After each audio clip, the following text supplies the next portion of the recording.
Hello and welcome back to One Way Designs 238. Today's video is a part of a wonderful collaboration which I will tell you about here in a little while. So with no further ado, let's jump right into DIY number one. So I'm going to start off with two of these skinnier small planks from the Dollar Tree, and what I want to do is actually cut the tops of these at a slant. Now to do so, I'm just simply measuring across the shorter end, and that meant I will go ahead and measure down the longer side. I'll mark that, and then what this does is allows me to form the slant that I'm happy with. Once I have the slant that I'm pleased with, I can go ahead and mark this and take my crafting knife, as you see, and I can score this a few times, and then I can break the two pieces apart. Now, when the break broke, it was not a pretty break. So what I did was took my Tim Holtz shears and I just went ahead and cut the rest of that wood away so that the top, is nice and straight. So once I have this first piece done, now I can go ahead and mirror that same measurement onto my second piece. So once I have this done, I can bring in my third panel, which is one of those arrowed shaped wedding signs. I picked it up a couple of summers ago. I have cut this down to the height that I am pleased with. So now to attach all three of these pieces together, I have taken the first of my side panel, and what I've done was I put this behind the middle panel to adhere it, because I love how it gives more of a 3D look, because I don't like everything being flush. It's boring. My eyes like texture. So once I have the measurement of where it needs to be, again, from where I measured it behind that first panel, I can mark it and then mirror that marking onto my second side panel. Now I want to go ahead and adhere these three pieces together, making one, and I'm just going to use my Fabri-Tac adhesive as well as my hot glue. Now, once I have this done, I need to go ahead and get the foundation of this building together. If you can't tell, we are making a church, and this is going to be so cute. It turned out way better than I thought that it would. So now that the actual church building itself is done, now we need to make a foundation. So this foundation is just two pieces of wood that I had from another project that I tore apart. I just measured it, where I wanted my church to sit, how I wanted it to sit on that foundation. I measured this and I cut this down using my miter box and my saw. You guys, when I was looking at this, making this, and thinking about the church and this foundation, I really got to thinking about how me personally, I'm so grateful that my foundation is Jesus Christ, of how he's that solid rock. That's why I love that hymn, Rock of Ages, cleft for me. Let me hide myself in thee. I'm so grateful that I'm able to have Jesus Christ be my foundation, because if it was not for him, Lord knows I would be like a ship without a sail, y'all, like the chaff that the wind just drives away. So I'm ever so grateful to have that relationship with him and to be able to know that Jesus is truly my foundation.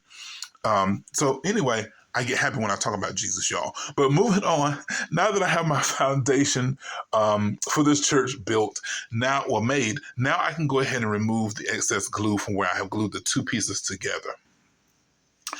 So now I want to go ahead and adhere the church itself to the foundation. Now, it is very important that when you are putting your panels together to make the actual building itself, make sure that you are putting this together on a nice flat surface so that when you are attaching the building to the foundation, it's not wonky or lopsided. So to attach the building to this actual foundation, what I've done is I simply took some hot glue, ran this along the bottom of the building itself, and then I took some excess pieces of wood and I placed that right in that glue that runs out of the back. And this makes sure that the church stands up nice and straight and it's not going to fall over. So now it's time to make the actual trim at the top of the roof of our church. So to do this, I'm using these smaller, skinny, traditional size craft sticks. So to make my first trim, which is for the two side panels with the slants that we cut away, what I did was I took the first craft stick and I just put it behind that middle panel at the top of the slant. So then I was able to mark it up against that panel. Then I was able to cut that away, and that actually makes that piece of craft stick go right up flush against that middle panel. Now, once I had that angle cut, then I could go at the other end of that same craft stick, and I was able to see where I needed to cut my next slant and to square off the end so that it would be nice and safe. It wouldn't, snag anything or anyone. Now, once I have that first piece of trim done, I'm going to take it and mirror the exact same measurements onto my second one. Again, this allows me to have my pieces be nice and flush up against that middle panel, so that it's nice and secure and it looks really nice and finished. So now that I have the two side piece, oh, that didn't sound side piece, the two side panels trim done, now I can move on to that middle panel, which is the actual point where the roof meets. So to do this, what I did was took two of those same craft sticks and I just let these cross each other at the top, as you see. And what I was able to do is you will see how it forms like a square where the two pieces of wood meet. So where the point is, I'm able to take my pen and I can actually mark upwards, and that will give me that mark of that straight line that I need to cut away to have those two pieces of trim meet in the middle. And as you see, bam, it matches up. So now that same measurement from that first piece of trim, I can take that and mirror it on my second craft stick. And the same way that I cut the end of it at a slant and squared off the very tip end of it, I'm going to do the same thing.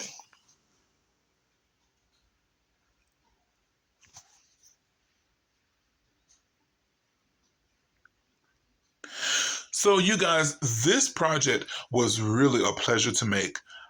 My mom will tell you, and I'm pretty sure she'll chime in the comment section, I've always had a fascination with churches. I don't know what it is. It's just the aesthetics of it. And I guess it's because she raised me up in church, y'all. But anyway, I always, had a fascination with it. So this was really a pleasure to make and to build for you all. Now, once I have my trim made, I'm going to go ahead and adhere these to my building. Now, the reason I'm adhering them first and painting afterwards is because me personally, I feel like when you have that layer of paint in between your adhesive and whatever you're trying to adhere it to, it is not as strong of a bond as it would be with just bare wood against bare wood.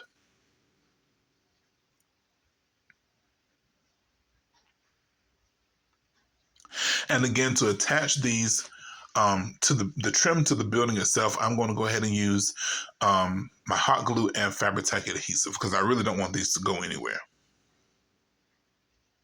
So once my trim is actually onto the building itself, now I can go ahead and paint, and I'm going to give the panels 2 coats of my white matte paint, and then I'm going to give the trim a coat of antiquing wax. Now, when I'm painting, I am ever so sure that I am painting the front and the back. Because if you're going to gift this to someone, you don't want them seeing all that craziness that's going on behind it. And also, if you're making it for yourself, someone may happen just a glimpse at the back, and you don't want them to see all that ugliness. This is going to give your project that nice store-finished look.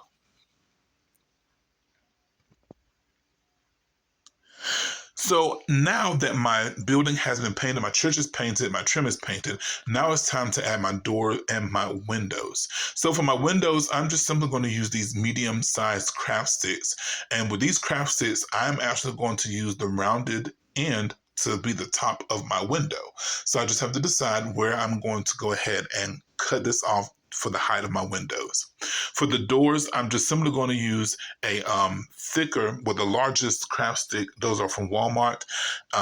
Measure how high I want this to go as far as my doors go. And I'm going to give these a coat of my antiquing wax.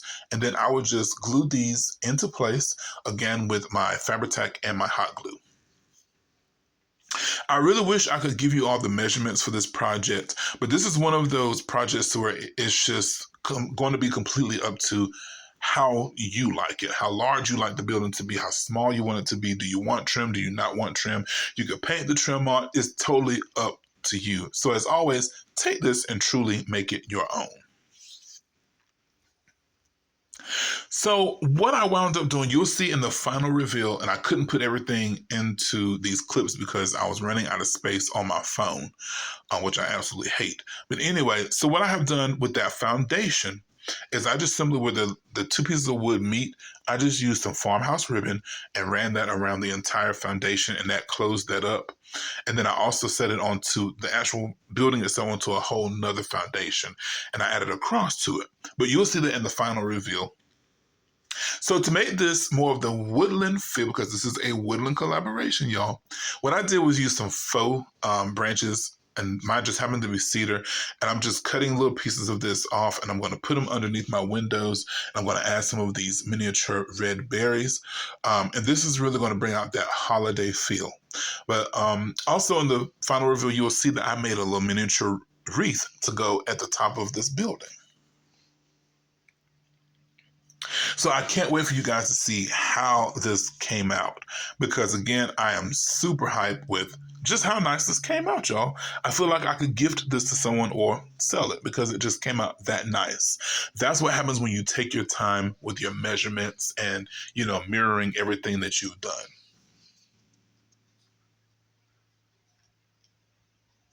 So again, I'm going to show you how it looks in the final reveal. DIY number 2. Really nice thick glass vase at work one day. Someone had thrown it away, but of course, me being me, when I saw it, I was like, there's no way I'm going to let this go to waste. So I went to Hobby Lobby and I found these cinnamon sticks in a pack.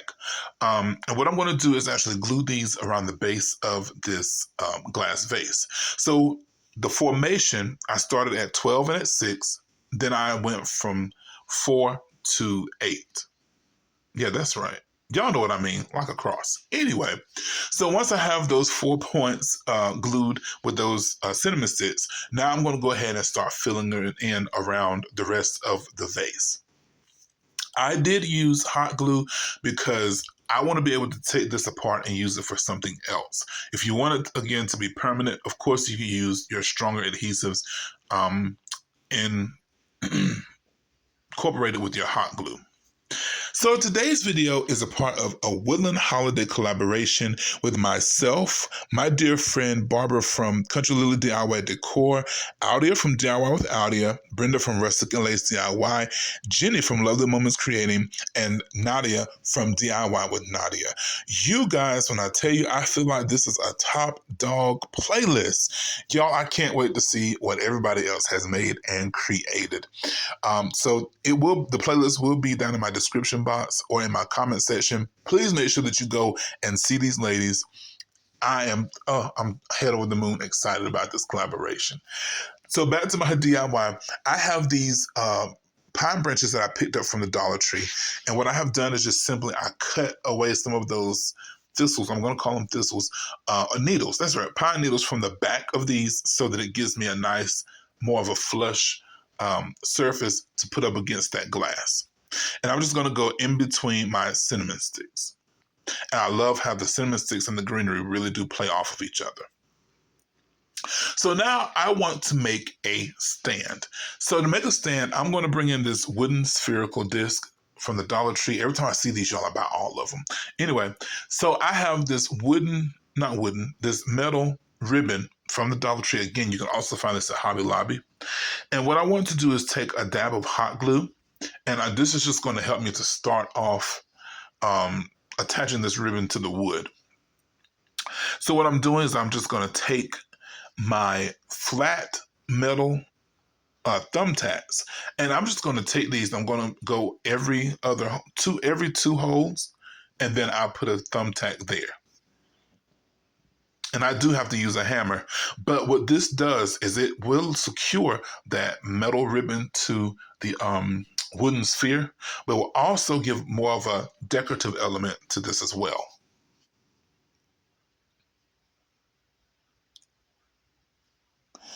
Now, I was really, really surprised with how well this metal ribbon cut with those shears.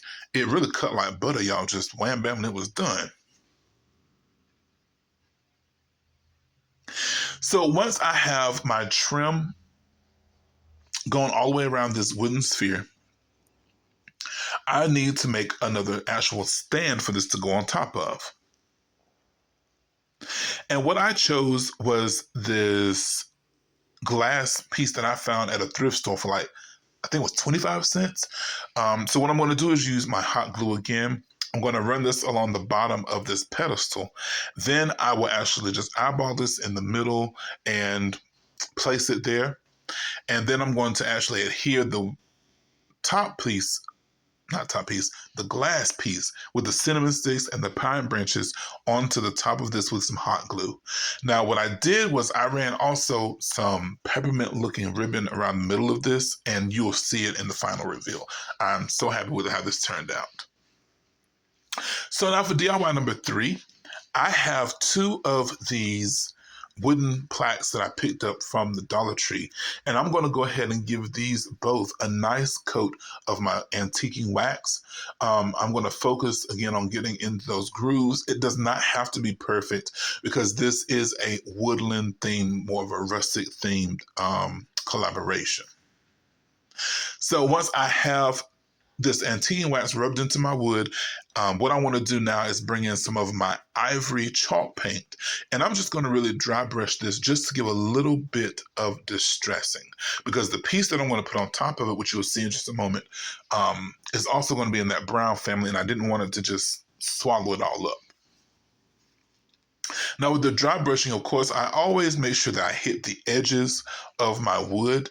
I make sure that I try to get over the grooves so that it really kind of wakes up the wood. So when I say wake up the wood, you can see again how I've hit those edges. And when I hit those edges, it really brings out that wood grain that the antiquing wax just simply highlighted. If you don't want to dry brush, you could also use your sandpaper to go around and to distress this as well. The decision is totally yours. So once I have these 2 pieces painted, I want to set these aside, and I'm going to move on to making my actual containers.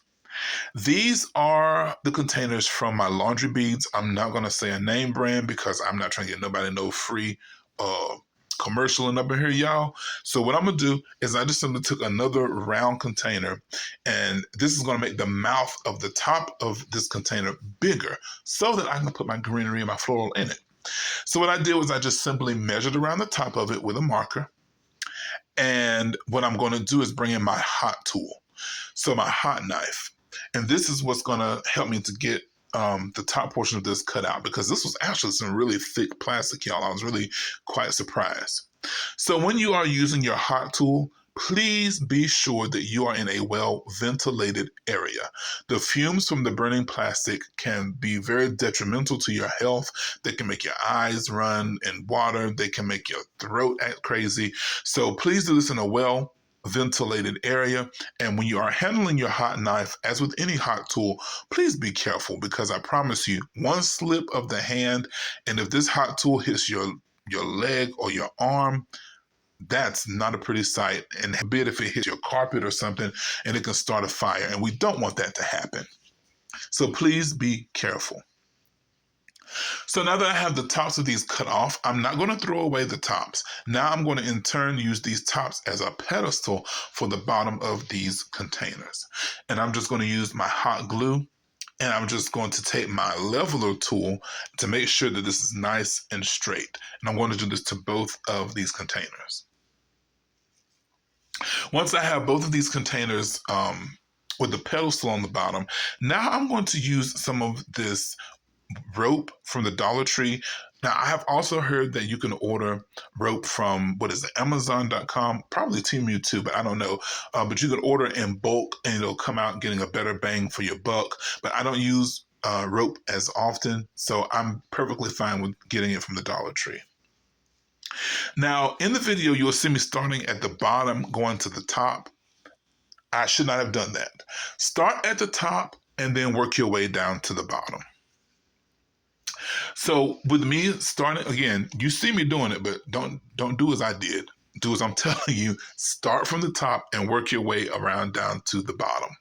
So when you have your first 3 or 4 rows of your rope, you can make sure that you have those glued down so that it's nice and secure. But after that, it's all about your tension and how well you're wrapping that rope around this container. So then you can go every now and then using a bit of hot glue just to make sure that it's nice and secure. Now, once I got to the actual pedestal part, I switched from the rope and I used my thicker gauge of twine. So to decorate this, I'm going to use this pipberry garland that I did pick up from Hobby Lobby. You can also find this kind of garland at the Dollar Tree. So what I did was I just simply glued one end at the very bottom of this container, and then I'm just going to wrap it up until I'm happy, and I'm going to wrap it up in one direction and then wrap it down in the other, just to give some interest to this and to wake it up.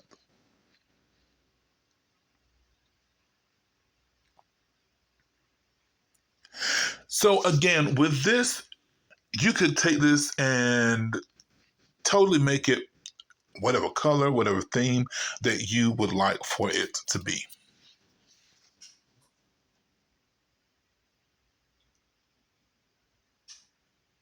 So once I have gone up, back up, well, no, down this container with this pipberry garland, I'm going to cut it away and I'm going to hot glue that to the bottom again.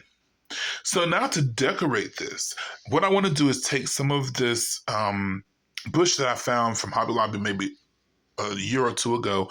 This has that really nice snowy kind of glitter feel on it. So again, that brings out more of that woodland theme to me. And I'm just going to simply slant this across the front, and this is going to really decorate the front of this container.